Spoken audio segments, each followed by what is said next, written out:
నమస్తే ఓరుగల్లు 9 న్యూస్ కి స్వాగతం. పాక్ సైన్యం సరిహద్దుల దిశగా కదులుతుందని ఆర్మీ ప్రతినిధి సోఫియా ఖురేషీ పేర్కొన్నారు. భారత్ పాక్ సరిహద్దుల్లో ఘర్షణలపై విదేశాంగ శాఖ మిలిటరీ ప్రెస్ కాన్ఫరెన్స్ నిర్వహించారు. ఇందులో భాగంగా విదేశాంగ శాఖ ప్రతినిధి విక్రమ్ మిశ్రీ, సైన్యానికి చెందిన కర్నల్ సోఫియా ఖురేషీ, వాయుసేనకు చెందిన వింగ్ కమాండర్ వ్యోమికా సింగ్ పాల్గొన్నారు. తొలుత కర్నల్ సోఫియా మాట్లాడుతూ పశ్చిమ సరిహద్దుల్లో పాక్ నిరంతరం దాడులు చేస్తుందని, డ్రోన్లు, దీర్ఘశ్రేణి ఆయుధాలు, లూటరింగ్ అమ్యునిషన్, ఫైటర్ జెట్ను వాడి భారత మిలిటరీ స్థావరాలపై దాడులు చేస్తుంది. అయితే వాటిని భారత్ తిప్పికొట్టింది. కానీ 26 చోట్ల పాక్ ఆయుధాలు గగనాంతరంలోకి చొచ్చుకువచ్చాయి. అవి ఉదాంపూర్, భుజ్, పఠాన్కోట్, బరిండా వాయుసేన స్థావరాల్లోకి పరికరాలను దెబ్బతీసే సిబ్బందిని గాయపరిచాయి. తెల్లవారుజామున 1:40 సమయంలో పాక్ హైస్పీడ్ మిసైల్తో పంజాబ్లోని వాయుసేన స్థావరాలపై దాడులు చేసింది. శ్రీనగర్, అవంతిపుర, ఉదాంపూర్లోని వైద్య కేంద్రాలపై దాడి చేసింది. ఇది రెచ్చగొట్టే చర్య అని ఖచ్చితంగా తెలుస్తుందని అన్నారు.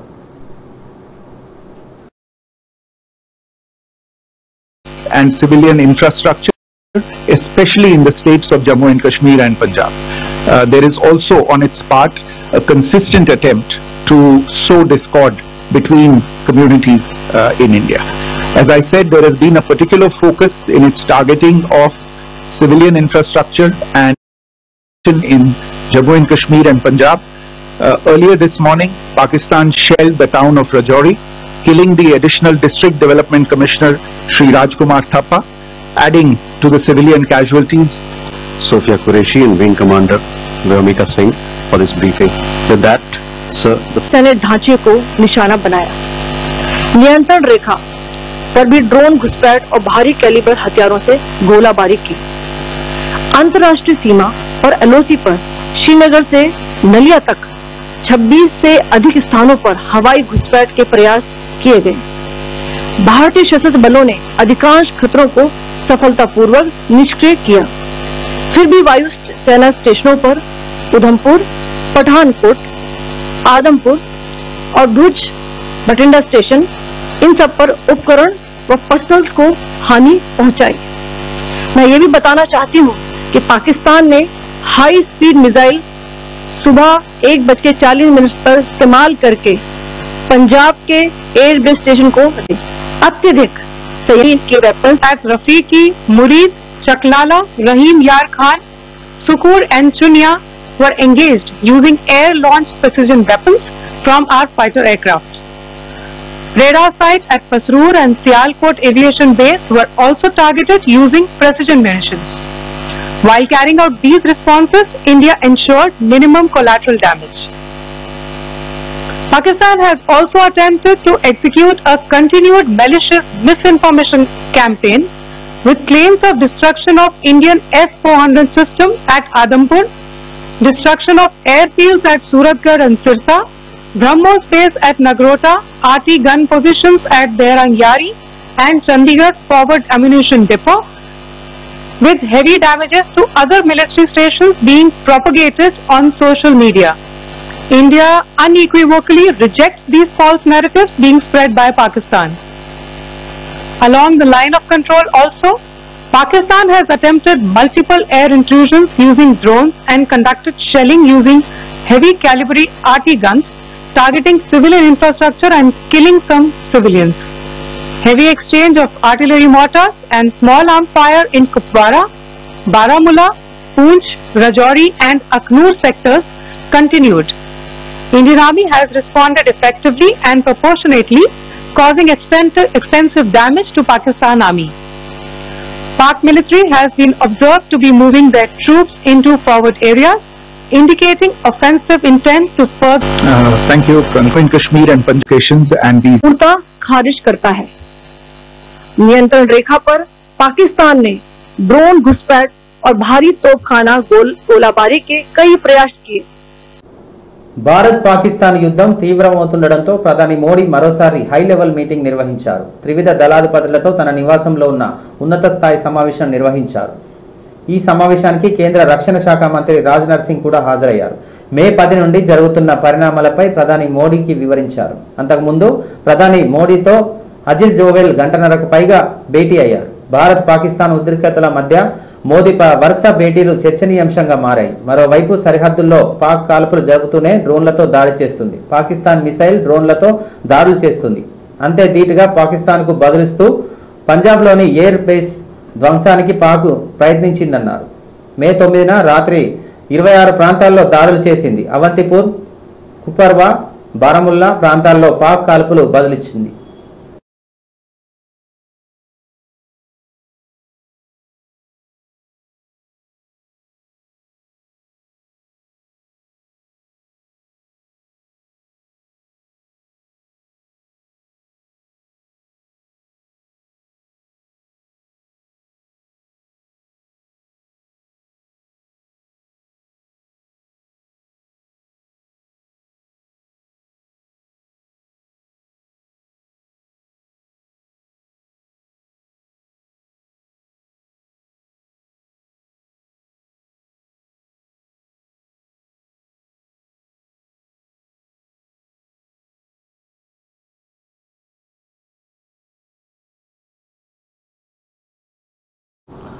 పహల్గామ్ ఉగ్రదాడి తర్వాత ఇండియా పాకిస్తాన్ మధ్య యుద్ధ వాతావరణం తీవ్ర రూపం దాల్చింది. టెర్రరిజాన్ని మాత్రమే అంతం చేద్దాం, సామాన్య పౌరులకు నష్టం కలగకుండా చర్యలు తీసుకుందామని భారత్ చేసిన హితబోధ పాక్ చెవికి ఎక్కడం లేదు.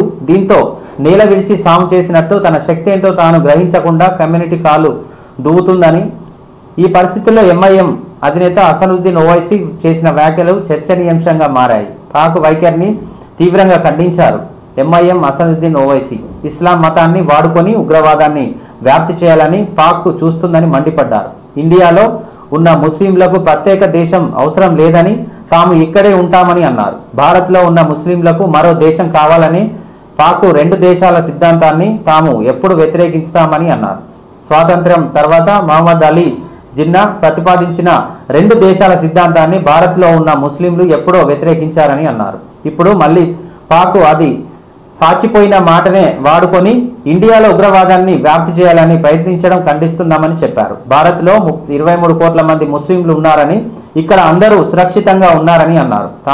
తమకు మరో దేశం అవసరం లేదని అన్నారు. एक सीसा पीलाई दीवार की तरह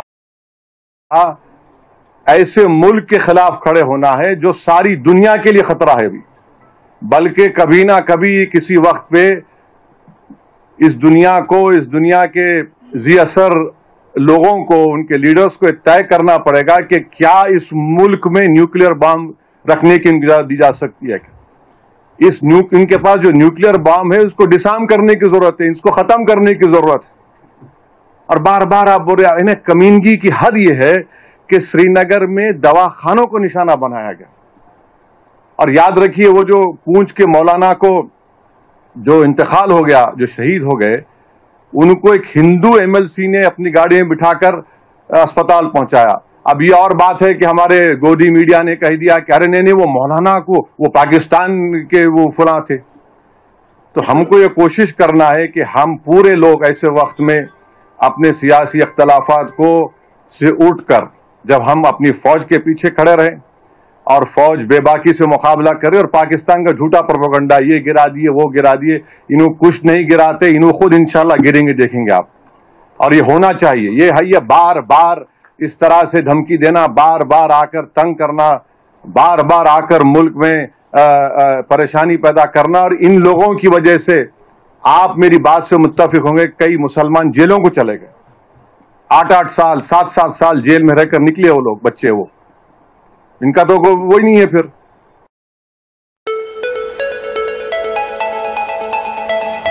హనుమకొండ నుండి కేవలం 20 కిలోమీటర్ల దూరంలో మండలం గూడూరు విలేజ్ సమీపం పచ్చని చెట్ల మధ్యలో ప్రకృతి అందాలతో పొలాల మధ్యలో సాధన విలేజ్ రిసార్ట్ మీకోసం. Sadhana village resorts, games room, play ground, swimming pool, sound system, food supply, మీకు కావలసిన వస్తువులు, 4 ఏసీ కాటేజ్లతో ఆహ్లాదకరమైన ప్రదేశంలో తీర్చిదిద్దాం. Sadhana lodge, AC, non AC room, Alankar centre, Hanamkonda సౌకర్యం కలదు. అతి తక్కువ ధరలతో మీ సాధన విలేజ్ రిసార్ట్స్ మీకు అందుబాటులో. వెంటనే బుక్ చేసుకొని 9949122072 949485960960 9154126122 వాట్సాప్ ద్వారా అతి తక్కువ ధరలతో మీ సాధన విలేజ్ రిసార్ట్స్ మీకు అందుబాటులో.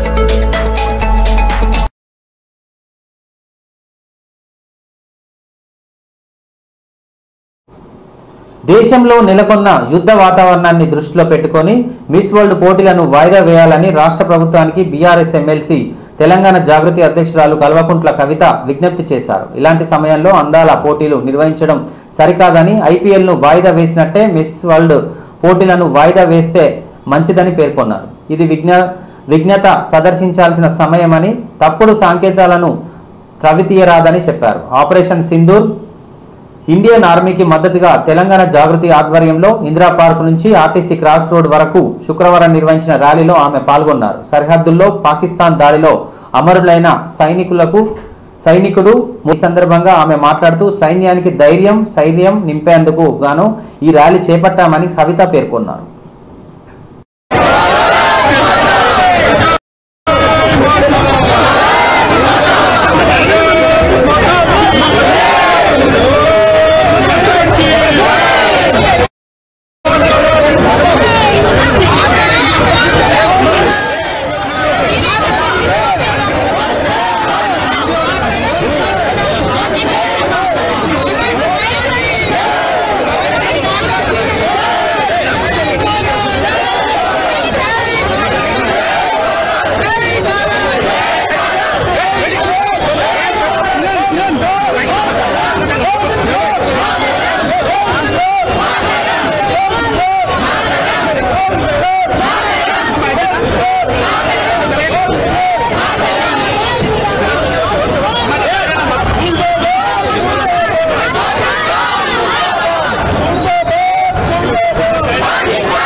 కూర్చో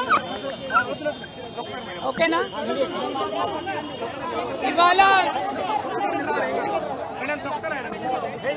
భారతదేశ వ్యాప్తంగా ప్రజలందరూ కూడా కోరుకుంటున్నటువంటి సందర్భం మనం చూస్తున్నాం. ఇవాళ యుద్ధ వాతావరణం ఏర్పడి ఉన్నది.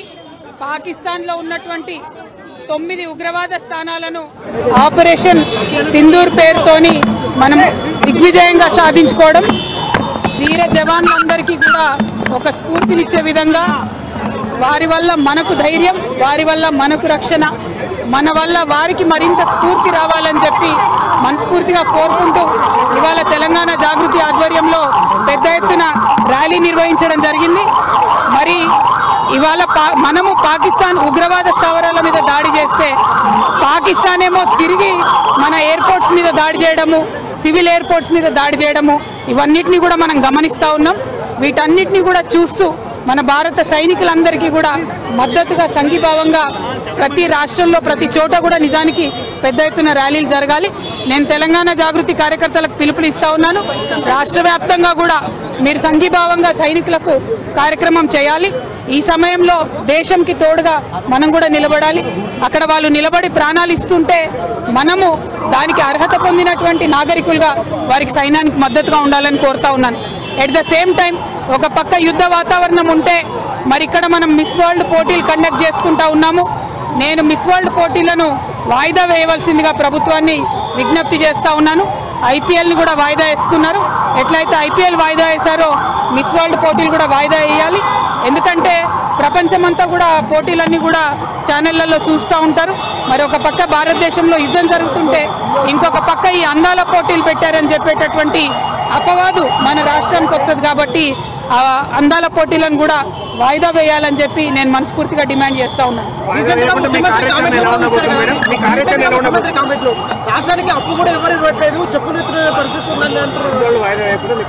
మిస్ వరల్డ్ వాయిదా వేయమని విజ్ఞప్తి చేస్తున్నాం ప్రభుత్వానికి. ఎందుకంటే ఇది విఘ్నత ప్రదర్శించాల్సినటువంటి సమయం. ప్రపంచమంతా కూడా భారతదేశం వైపు నిలబడ్డది. ఇవాళ మనది ధర్మయుద్ధం. భారతదేశం ఎప్పుడు కూడా తప్పు చేయదు. నీతి మీద నిజాయితీ మీదనే యుద్ధం చేస్తున్నాం. మనం వారి భూభాగంలో సామాన్య ప్రజల్ని ఏమనలేదు, ఉగ్రవాదుల్ని హతం చేసినాం. ఈ సందర్భంగా ప్రపంచమంతా భారతదేశం వైపు నిలబడి మనం చూస్తుంది. కాబట్టి ఈ టైంలో సిల్లీగా మనము అందాల పోటీలు పెట్టి మన ప్రాధాన్యతలు వేరే రకమైనటువంటి సందేశం ప్రపంచంలో పోకూడదు. అది ప్రత్యేకించి మన రాష్ట్రంలో జరగకూడదని నేను ఒక మహిళగా విజ్ఞప్తి చేస్తా ఉన్నాను. వాయిదా వేసుకోమని నేను కోరుతా ఉన్నాను. ఆయన తప్పుకోవాలి, పదవి నుండి రాజీనామా చేయాలి. పేద ప్రజలకు 6 వాగ్దానాలు చేసి చేతగాని ముఖ్యమంత్రి గారు తక్షణమే రాజీనామా చేయాలని చెప్పి నేను డిమాండ్ చేస్తున్నాను. ప్రభుత్వ ఉద్యోగులు నెరవేర్చమని ఇవాళ ఈ ముఖ్యమంత్రి ఎప్పుడేం మాట్లాడుతుండే ఎవరికి అర్థమవుతుందో. అధికారంలోకి వచ్చినాక ఆయన ఒక తీరు మాట్లాడిండు, రాకముందు ఇంకో తీరు మాట్లాడిండు. ఇప్పుడు నిన్న మొన్న మరీ దారుణంగా రాష్ట్రం యొక్క ప్రతిష్ట దిగజార్చేటట్టు రాష్ట్ర ముఖ్యమంత్రి నన్ను చెప్పుల దొంగను చూసినట్టు చూసిరని ఆయన్నే అనుకుంటే మరి ప్రజలందరూ కూడా నవ్వుకుంటున్నారు. మాకు ఇదేం కర్మరా ఇట్లాంటి ముఖ్యమంత్రి వచ్చిండని బాధపడే పరిస్థితి ఉన్నది. అందుకే మళ్ళొకసారి డిమాండ్ చేస్తున్నాం. మీకు పరిపాలన రాకపోతే, మీరు ఇచ్చినటువంటి మాట నిలబెట్టుకునే పరిస్థితి మీకు లేకపోతే రాష్ట్రం ప్రతిష్ట దిగజార్చకండి, మీరు తక్షణమే రాజీనామా చేయండి. జై తెలంగాణ. తెలంగాణలో పలు జిల్లాల్లో 3 రోజులు తేలికపాటి నుంచి మోస్తారు వర్షాలు కురిసే అవకాశం ఉందని హైదరాబాద్ వాతావరణ కేంద్రం ప్రకటించింది. ఈ 3 రోజుల్లో గరిష్ట ఉష్ణోగ్రతలు సాధారణంగా కంటే 2 నుంచి 3 డిగ్రీల తక్కువగా నమోదయ్యే అవకాశాలున్నాయని పేర్కొంది. ఇవాళ పలు జిల్లాల్లో ఉరుములు మెరుపులతో పాటు గంటకు 30 కిలోమీటర్ల నుంచి 40 కిలోమీటర్ల వేగంతో ఈదురు గాలులతో కూడిన వర్షాలు కురిసే అవకాశం ఉందని హెచ్చరించింది. రానున్న 2 రోజులకు కూడా 40 కిలోమీటర్ల నుంచి 50 కిలోమీటర్ల వేగంతో ఈదురు గాలులు కూడిన వర్షాలు కురుస్తాయని తెలిపింది వాతావరణ శాఖ.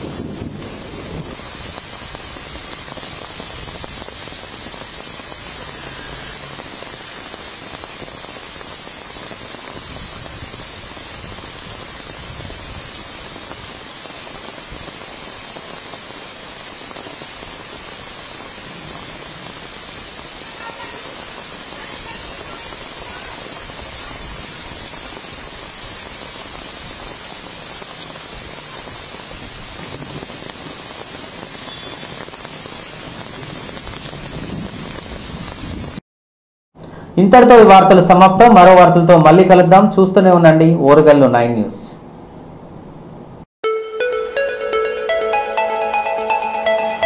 హనుమకొండ నుండి కేవలం 20 కిలోమీటర్ల దూరంలో మండలం గూడూరు విలేజ్ సమీపం పచ్చని చెట్ల మధ్యలో ప్రకృతి అందాలతో పొలాల మధ్యలో సాధన విలేజ్ రిసార్ట్ మీకోసం. Sadhana village resorts, games room, play ground, swimming pool, sound system, food supply, మీకు కావలసిన వస్తువులు, 4 ఏసీ కాటేజ్లతో ఆహ్లాదకరమైన ప్రదేశంలో తీర్చిదిద్దాం. Sadhana lodge, AC, non AC room, Alankar centre, Hanamkonda సౌకర్యం కలదు. అతి తక్కువ ధరలతో మీ సాధన విలేజ్ రిసార్ట్స్ మీకు అందుబాటులో. వెంటనే బుక్ చేసుకొని 9949122072 949485960915412612 వాట్సాప్ ద్వారా అతి తక్కువ ధరలతో మీ సాధన విలేజ్ రిసార్ట్స్ మీకు అందుబాటులో.